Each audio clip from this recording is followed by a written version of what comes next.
afternoon. For those of you that don't know me, my name is DJ Enrique. I'm a project engineer here for Geograph Technologies. Really appreciate you joining us this afternoon. Myself and my team on the operations team do everything from onboarding new users, training, scheduling and conducting training on Crescent Link software, support tickets, as well as the more project management side of the job, which is doing conversions. Through all of this, one of the things that we see fairly regularly, or one of the questions that we get asked often, is how do I manage my circuit level details? And that question comes in a variety of forms, but it's typically always asking pretty much the same thing. And so this afternoon, I want to spend a little bit of time digging in a little bit into how Crescent Link can help out with that. So the first thing that we always have to do is kind of define what are circuit level details, right? You all understand the difference in the fiber level in a particular cable. So we might be on, fiber 2 in the blue buffer tube, that type of thing, versus being able to track a circuit all the way from its origin out to the termination point, whether that be a service location or whatever the termination of your particular network that you're a part of is. And so it becomes very important to be able to trace what we typically find, that endpoint, that termination, all the way back through the circuit, all the way back to the origin. So no matter what cable we click on, we can get information about that termination. We see that coming in a variety of ways. So one that we talk about fairly frequently is in an outage scenario. Let's say that we find out that there is a cut utilizing the software on this particular segment of fiber. One of the things we immediately want to know is what other service locations might be affected by that cut, so that we can get that information out very quickly to some of our other teammates. Same thing goes for if we have some planned maintenance. We're going to want to know who or what locations would be affected by that particular maintenance. And so that's exactly what we're going to talk about today. So we do have some tools here that we go over oftentimes in training, but maybe we just kind of barely touch on them, that I want to make sure that we go through so you can see the pros and cons of each tool and how you might use each one of these to your advantage. So just to go through the list here really quickly of the tools that we'll be using hands-on in a moment, we have cable counts, our assignment table, circuit aliases, the equipment port modeler, utilizing facility or cable IDs and the attributes. And then throughout the entire presentation, we'll be going back and forth and looking at cable summary reports. So without further ado, we're going to go ahead and I'm going to jump over into the software and we're going to go through these one at a time. All right, so the first tool that we'll be taking a closer look at is the cable counts tool. Many of you are already familiar with this. We use it pretty extensively throughout the training. So let's go ahead and jump into the software and take a closer look. So the first thing you'll notice is that we do have cable counts already assigned for this cable coming in from, this is actually labeled A1207 splice point that I have coming down Berkeley here. And you can see that the labels are on. And if I use Network Manager and click on that cable span, we can see the counts. And we can go into the count editor tool and we can see that count that was already assigned. Now, what we're going to actually do here is connect up the drops to these 3 new service locations and then propagate that count out using the fiber count assignment tool. So first, let's go ahead and connect up those drops. So I'm going to switch to my connector tool, go to my distribution hub on the front of this panel, and we're just going to make our connections to our first 3 drops.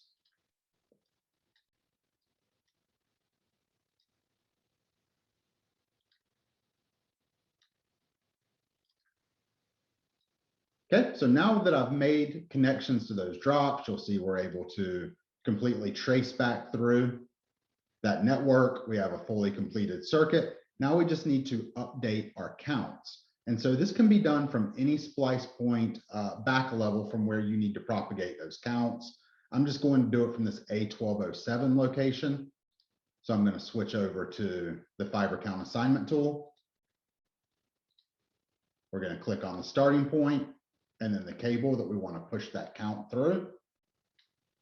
You can see that the count shows up that's already existing. We could change the count at this point, but we're going to go ahead and leave it as is and click evaluate.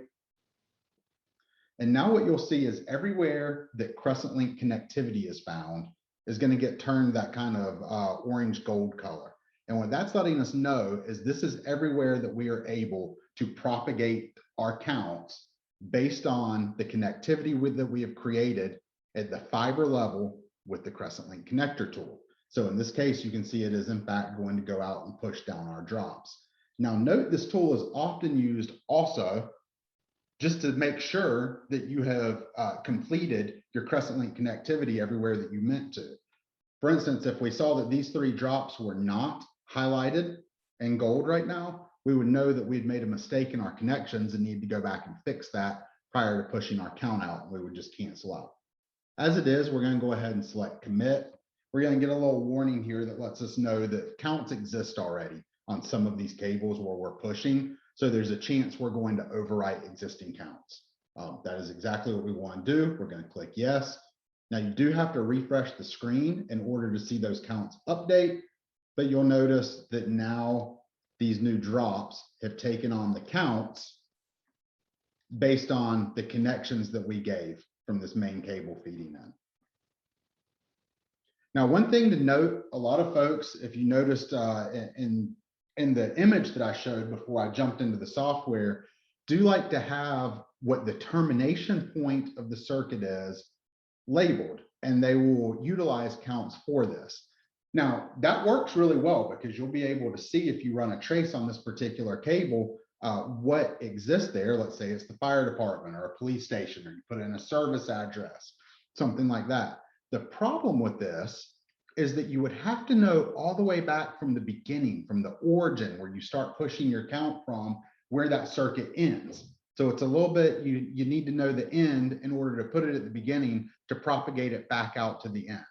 So that's not always going to be the best option for this particular tool, though it can be used that way. And specifically in smaller networks, it can work very well. All right, so the next tool that we're going to look at is the assignment table. So a few of you have seen this before. I know I've gone over it. And what we're going to do here during this presentation is I'm going to populate this table manually, just so that we can explain what the different fields are and how they connect back to the points in the map. However, I think it's important to make sure that it's known that this table isn't meant to be populated manually. What we'd like to see is a network administrator create a connection between this particular table and perhaps your billing system, so it can be updated on a nightly basis. It always has the most current data and isn't a separate source of data for you. So let's go ahead and take a look here. And the first thing that we will do is go to our table of contents. I'm going to go down and find that SDM assignment table and open that up. And what we're actually going to do is connect these 3 service locations where we just added connectivity with the counts utilizing the last tool. We're going to add some additional details by adding entries to this assignment table. So let's first look at 101 Prince Albert Street. So I'm going to connect utilizing the station ID for that location. You can see then we have assignment type. We're going to utilize count. And now if you look at the assignment ID and the assignment port, those are the 2 halves of the count. So the assignment ID would be BERK. The assignment port would be the second half of that, 121. So we're going to say BERK 121. At this point, we would put in the information that we want to see from this location. Maybe we have gray here at 101. We'll keep the phone number generic, but just for the point that you'll see how it displays. And then we also have the ability to come in and add custom fields that can show up when we're using Network Manager on a location. So in this particular case, what services do they have? Do they have telephone, internet, video, security, wireless? So those are fields that can also be populated from your billing system. We'll go ahead and skip those for now for time's sake and move on to the next couple, which I'll go ahead and populate fairly quickly here with some copy paste. So I'm going to add in the next couple of addresses, 103 Prince Albert, and then I have 201 Monaco Circle. These, of course, will both be count as well because I'm going to utilize those counts. They have the same initial count of BERK, except they have 123 and 125 respectively.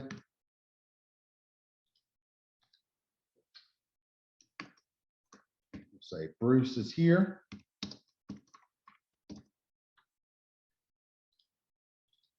And we'll put Tim here on Monaco. Now I'm just going to copy and paste these next couple of fields down.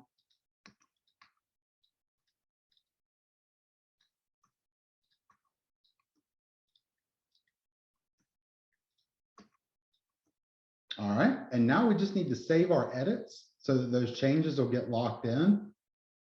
And now what I'm going to do is actually back up a step. I'm going to come back to this main table I have running from A1207. Let's go ahead and close that table so we can see how this looks. And I'm going to run trace all. And so as this runs through our circuits, you can see down here on the count, we have additional information about the users at those 3 service locations. Now that information can be turned on and off from this location. If we go down to right click, go to customer, we can turn name and phone number on and off. And then we can also run a cable summary report. And this can be exported out as a CSV as well. And you'll notice that that information can come out as well. So if we export this as a CSV, we'd be able to break this apart. And now we have information about the termination point, in this case, the user, right? The account information that we can have displayed without needing to go all the way back to the beginning of the circuit, knowing what's at the end. So this overcomes some of the challenges we have with utilizing counts for this. However, again, this is the type of thing that you would need an administrator to be able to set up and maintain for you. And that brings us to circuit aliases. So have you ever noticed when you're building equipment, specifically active equipment, that there is a label there and the attributes for that equipment for a circuit alias? So let's go ahead and take a look at that. Let's say in this example, we want to add service locations to these 3 new subscribers that we've added. So the first thing that we might want to do is go in and take a look or create an equipment template that we can use to add to multiple locations at one time. So in this case, we might do new fiber equipment. This may be our ONT. Notice that as soon as we click active, we get a circuit alias that says ONT. And you probably see this show up a lot of time in traces and don't really think about where it comes from. Well, one trick to this, if you want to be more specific, if you want to collect more details, is that we can actually use a variable with @StationID that now if we add this from a template to a location, to a service location, it will pull the station ID in as both the name and the circuit alias. So let's go ahead and see how that's helpful. If I select these 3 locations, and then I come in here to our Crescent Link dropdown and use our batch tool for add equipment. You can see at 110, 12, and 14 Fuller Estate, I'm going to go in and use my template, and I have one already set up with that station ID variable. And once we create, I can now use my network manager and go in and see that both the name and the circuit alias pulled in that station ID. So this is much more useful information than simply something generic like ONT. Now, if I add service to these three locations, so let's go ahead and add some drops here.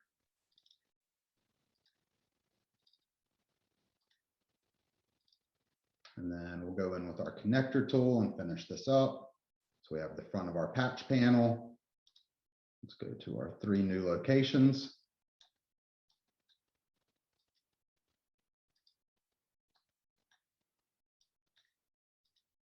And the final one here. Let's go ahead and say okay. Trace this out just to make sure that our connectivity looks good. And we're tracing straight through. So now let's just make our connections at our ONTs. So this will just be some quick double clicks. As we go through each of these, make our final connections. And now let's go do a trace all from this cable that's feeding in. Again, the same one we looked at utilizing the last tool. And what you'll see is not a lot different on this particular view. So you can see that we do have the yellow on the fibers, so we know that those are fully lit, but that circuit alias information won't actually show up here. Instead, that is going to show up on this cable summary report. So if we print that report off and we come down, you can see right here, any information that was in that circuit alias is going to show up. So again, you can export this out as a CSV, break it apart, you can send it out. And this information on the front, by the way, is the circuit alias that was put on the active equipment at the origin of this particular circuit. So this is just another place where if you want to add additional information, it can show up in this report and be extremely helpful down the road. Now we're going to take a look at the equipment port modeler tool. So this is just another place where you're able to add additional information that can help you in your trace. This does move away a little bit from what we've talked about at this point in time, where we're really trying to identify termination points. This is more just extra information that can be helpful to you down the road. So for the example, for this particular tool, we're actually going to go back up to that A1207 splice point that we have up here. And if I open that up with Network Manager, you'll see we have 3 splitters in here that are all basically named the same, right? So it's going to be difficult when we're looking at trace results to identify exactly which splitter different circuits are coming off of. And so one thing that we're able to do is, anytime that you select a piece of equipment in the left side, everything on the right are the additional details about that equipment. So I'm gonna, just for the first couple, select splitter 1 and come down here to the edit port option. And notice that I can actually click Control A to select all of the ports over here on the output side, and right click and go into port namer. And now I have the ability to do quite a few things, one of them being a prefix. And so this says split 1, and it actually says that exact same thing on each of these 3. And so what I'm going to do is just make that a little more detailed. So we're going to differentiate splitter 1 and splitter 2 using the prefix. So we're going to call this one splitter 1 and then maybe colon to separate. And you can see how that has now populated. And let's just do the same thing for splitter 2. We'll go in back to that port namer tool. You can see where it said split 1 again. Splitter 2 colon. And you can see the preview here. We're going to click OK. And so now what will happen if we come on the back side of these splitters and run a trace, I can actually open these up and you can see that we have much better details separating splitter 1 from splitter 2. And this is going to be on any trace you do. So if it's a single fiber trace that you're running, you're going to want to see, those specific details lined out for you so that you know exactly what equipment is being utilized there. Instead of before, it was a little generic where it just kind of told you split 1 that got populated automatically. So again, just another really helpful tool for being able to track and gather more information on your network.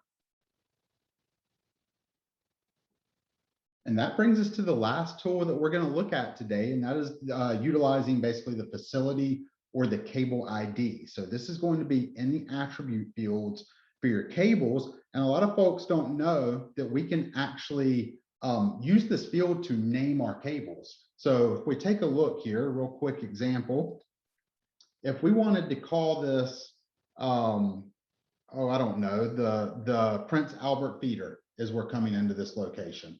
If I were to actually go to the attributes for this particular cable span, and we're going to go down until we find cable ID, and I were to put that label in,